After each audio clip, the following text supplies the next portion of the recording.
जय श्री कृष्णा। राधे राधे। प्रिय भक्तगणों, आप सभी को आगामी निर्जला एकादशी की हार्दिक बधाइयाँ एवं अनंत शुभकामनाएं। दोस्तों, यह साल का सबसे कठिन व्रत निर्जला एकादशी है। बहुत ही विष्णु प्रिय तिथि है। इस दिन जो भी पूजा करता है मनुष्य, इससे उसे सभी पुण्य जरूर मिलते हैं। मनुष्य जीवन मरण के बंधन से मुक्त हो जाता है। इस व्रत को देव व्रत भी कहा जाता है, क्योंकि सभी देवता, दानव हो, नाग हो, गंधर्व हो, किन्नर हो, नवग्रह हो, सभी अपनी रक्षा के लिए करते हैं।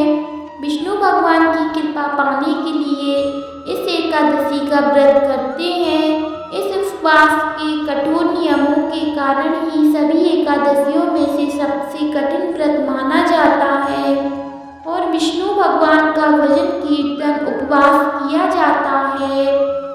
इस दिन सिर्फ भोजन ही नहीं, पानी का त्याग करने का भी विधान है। पूरे दिन निर्जल रह के व्रत का पालन होता है। पहले दिन सूर्योदय से लेकर दूसरे दिन तक बिना पारण के सूर्योदय तक ही नहीं पिया जाता है। और कहा जाता है जो भी मनुष्य निर्जल रहकर इस उपवास को करता है उसके सभी कष्ट दूर होते हैं। उसे साल के सभी 24 एकादशियों के समान संपूर्ण एकादशी का फल मिलता है। आज की इस वीडियो में हम ज्येष्ठ माह के शुक्ल पक्ष की निर्जला एकादशी के विषय में बात करेंगे। आज हम आपका सभी कन्फ्यूजन दूर करेंगे कि आपको निर्जला एकादशी व्रत कब रखना है, 17 जून या फिर 18 जून को। लेकिन वीडियो को अंत तक जरूर देखें पूरा, तभी आपकी सारी कन्फ्यूजन दूर होगी। तो आज की वीडियो में हम जानेंगे निर्जला एकादशी के सभी मुहूर्त, पारण, समय, तिथि, नियम के बारे में। इस व्रत में पानी कब और कैसे पीना चाहिए, निर्जल नहीं रह सकते हैं तो व्रत को कैसे करें, दान किन किन चीज़ों का करना चाहिए, कलश का दान कैसे करें, पानी भरकर जो कलश का दान किया जाता है उसकी विधि क्या है, और क्या कुंवारी लड़कियां भी इस व्रत को कर सकती हैं। यह एक ऐसी वीडियो है जिसमें आपको निर्जला एकादशी की सारी जानकारी प्राप्त होगी, तो अंत तक जरूर देखें। राधे राधे। फिर से एक बार आप सभी का पसंदीदा चैनल शिव श्रृंगार एंड आर्ट पर स्वागत है। सभी कमेंट में जय श्री विष्णु, राधे राधे जरूर लिखें और चैनल को सब्सक्राइब करें। प्रिय भक्तगणों, निर्जला एकादशी का व्रत बहुत कठोर होता है। खासकर ज्येष्ठ माह के महीने में बहुत गर्मी पड़ती है, तभी निर्जला एकादशी का व्रत रखा जाता है। आपने निर्जला एकादशी का व्रत रखा है और आपको अधिक प्यास लग रही हो या ऐसी कोई स्थिति आ पड़ी हो कि जल के बिना प्राण संकट में आ जाएं, तो इसके लिए शास्त्रों में भी कुछ उपाय बताए गए हैं जिससे आपकी प्यास भी बुझ जाएगी और कोई दोष भी नहीं लगेगा। साथ ही इस विधि से जल ग्रहण करने पर आपका व्रत भी निष्फल नहीं होगा। आइए जानते हैं क्या है वह उपाय।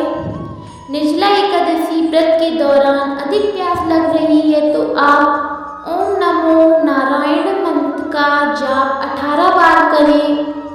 तांबे के पात्र में गंगा जल मिला के पात्र को भर दें। उसके बाद आप घुटने हाथों को जमीन पर रखकर जल पी सकते हैं। इससे व्रत निष्फल नहीं होता है। इस तरह से जल भी पी सकते हैं, व्रत का पालन कर सकते हैं। अगले दिन द्वादशी तिथि के विधि के अनुसार पारण करके व्रत को पारण करना चाहिए। निर्जला एकादशी व्रत के दौरान आपका गला सूख रहा है तो आचमन कर सकते हैं, कुल्ला कर पानी को अलग कर सकते हैं। इससे आपका व्रत भी टूटेगा नहीं। अब बात करते हैं, अगर निर्जल नहीं रह सकते हैं तो क्या इस व्रत को करना चाहिए। तो हाँ, इस व्रत को करना चाहिए अपने स्वार्थ अनुसार। अगर नहीं हो पा रहा है तो इस व्रत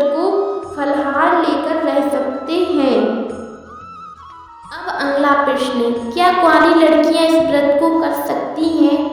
तो देखिए, हमारे सनातन धर्म में शास्त्र कहते हैं अगर लड़कियां उम्र में 8 वर्ष से अधिक हैं तो सभी व्रत कर सकते हैं। यह व्रत बूढ़े, वृद्ध, विवाहित स्त्रियां सभी रह सकते हैं, इसकी कोई एज लिमिट नहीं है और एकादशी व्रत का पालन कर सकते हैं। एकादशी व्रत सबसे श्रेष्ठ व्रत माना जाता है, सभी प्रकार के पापों दोषों से मुक्ति दिलाता है। इस व्रत को कोई भी धारण कर सकता है, पुरुष, स्त्री, कुंवारी लड़कियां, विवाहित सभी इस व्रत को कर सकते हैं। सभी इस व्रत को समाजानुसार कर सकते हैं और हाँ, आप निश्चित नहीं रह सकते तो जल ग्रहण कर सकते हैं और अगर आप निर्जल नहीं रह सकते हैं तो जल ग्रहण कर सकते हैं। जल नहीं ले सकते तो फल ले सकते, तो जो भी फलाहारी में भी नहीं रह सकता है तो सात्विक भोजन में भी रह सकते हैं, इसका पुण्य अवश्य प्राप्त होगा।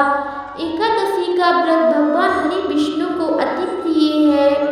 जितना आपसे सामर्थ्य है उतना आप अपने शरीर की क्षमता के अनुसार उतना ही प्रयास करके व्रत को रखना जरूर। अब जानते हैं निर्जल एकादशी के नियमों के बारे में। शुभ मुहूर्त, पूजा विधि कब है, लेकिन अभी तक आपने हमारी वीडियो को लाइक नहीं किया है तो वीडियो को लाइक करके चैनल को सब्सक्राइब जरूर करिएगा। राधे राधे। एकादशी के दिन आपको कटिंग, शेविंग, नाखून नहीं काटने हैं। यदि माताएं बहनें मासिक धर्म अवस्था में हैं तो उनको व्रत जरूर करना चाहिए। इन दिनों भगवान को पूजा अर्चना स्पर्श वर्जित माना गया है तथा एकादशी के दिन घर परिवार जन्म अथवा मृत्यु सूतक लगा है तो इस परिस्थिति में भी व्रत को आपको जरूर करना चाहिए। नियम का पालन करके पूजन अर्चना भगवान को स्पर्श नहीं करना चाहिए क्योंकि यह वर्जित माना गया है। एकादशी के दिन किसी को कष्ट नहीं देना चाहिए, ना झूठ बोलना चाहिए, ना गलत कर्म पाप नहीं करना चाहिए। इस दिन अधिक से अधिक भगवान का कीर्तन भजन करना चाहिए, भगवान विष्णु का नाम करना चाहिए, नाम का जप करना चाहिए। एकादशी के दिन ओम नमो भगवते वासुदेवाय मंत्र का जप करना चाहिए। एकादशी किस दिन व्रत रखना चाहिए, 17 को या फिर 18 जून को? तो चलिए, इस दिन स्वार्थ सिद्धि युग का निर्माण भी हो रहा है। स्वार्थ सिद्धि युग का समय सुबह 5:24 से 6 बजे तक रहेगा। अब आप सोच रहे होंगे कि जब 17 जून को सूर्योदय से पहले ही एकादशी लग रही है तो 17 जून को ही उपवास क्यों नहीं रखा जाएगा? तो देखिए, क्योंकि अगले दिन 18 जून को तो उपवास सूर्योदय से लेकर दोपहर तक हरिवासर का समय रहने वाला है और हरिवासर का समय समाप्त होगा 18 जून मंगलवार को दोपहर 12 बजे तक। एकादशी व्रत के नियम के अनुसार जब तक हरिवासर रहता है तब तक एकादशी का उपवास नहीं खोला जाता। हमेशा हरिवासर के समय उपवास नहीं खोला जाता। ऐसे में जो लोग 17 जून को उपवास रखना चाहते हैं उन्हें अगले दिन दोपहर 12 बजे के बाद ही व्रत पालन करना होगा। ऐसे में एकादशी का उपवास अधिक समय के लिए हो जाएगा, इसलिए आप सभी को 18 जून को ही उपवास रखना चाहिए।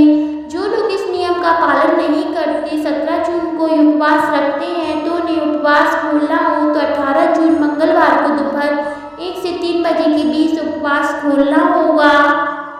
हालांकि शास्त्र सम्मत तथ्य यही है कि जब भी एकादशी तिथि इस तरह 2 दिन पड़ती है तभी चाहे गृहस्थ जन हो, वैष्णव जन हो, उन्हें दूजी एकादशी का ही उपवास रखना चाहिए। 18 जून मंगलवार को सूर्योदय होगा, सुबह 5:45 में सूर्यास्त होगा, समय 7:10 पर। इस दिन का ब्रह्म मुहूर्त सुबह 4:09 से 4:57 तक होगा। शिव युग सारा दिन रहेगा जो कि रात 9:38 पर समाप्त हो जाएगा। बाद में सिद्धि युग प्रारंभ हो जाएगा। अभिजीत मुहूर्त दोपहर 12:01 से 12:54 तक रहेगा और राहु काल दोपहर 3 से 3:40 तक रहेगा।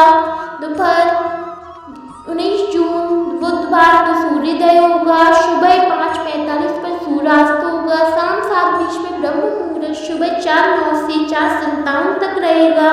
सिद्ध युग सारा दिन रहेगा, जो कि रात 9:11 पर समाप्त होगा। यह सभी युग बहुत ही शुभ है। इन शुभ दिनों में रखी गई पूजा, रखा गया उपवास बहुत फलित माना जाता है। विशाखा नक्षत्र शाम 5:23 तक रहेगा, बाद में अनुराधा नक्षत्र प्रारंभ हो जाएगा और इस दिन राहु काल दोपहर 12 बजे से 1:30 बजे तक रहेगा। द्वादशी तिथि प्रारंभ होगी 18 जून मंगलवार की सुबह 6:26 से और समाप्त होगी 19 जून बुधवार की सुबह 7:28 पर, क्योंकि बुधवार को सुबह जल्दी ही द्वादशी तिथि समाप्त हो जाएगी। इसलिए तिथि समाप्त होने से पहले आपको उपवास खोल लेना चाहिए। अब जाने पारण मुहूर्त के बारे में। 19 जून बुधवार को एकादशी व्रत का पारण किया जाएगा, सुबह 5:28 से 7:28 तक। निर्जला एकादशी व्रत का पारण तिलक पारण यानी तिल से किया जाएगा। यदि यह संभव ना हो तो आप तुलसी जल या फल से व्रत का पारण कर सकते हैं। बोलिए राधे राधे, जय श्री कृष्णा। तो आप सभी भक्तों का मेरे यूट्यूब चैनल शिव श्रृंगार एंड्रॉइड पर स्वागत है। वीडियो को अगर अच्छी लगी तो लाइक, कमेंट, शेयर, सब्सक्राइब जरूर करिएगा। जय श्री कृष्णा।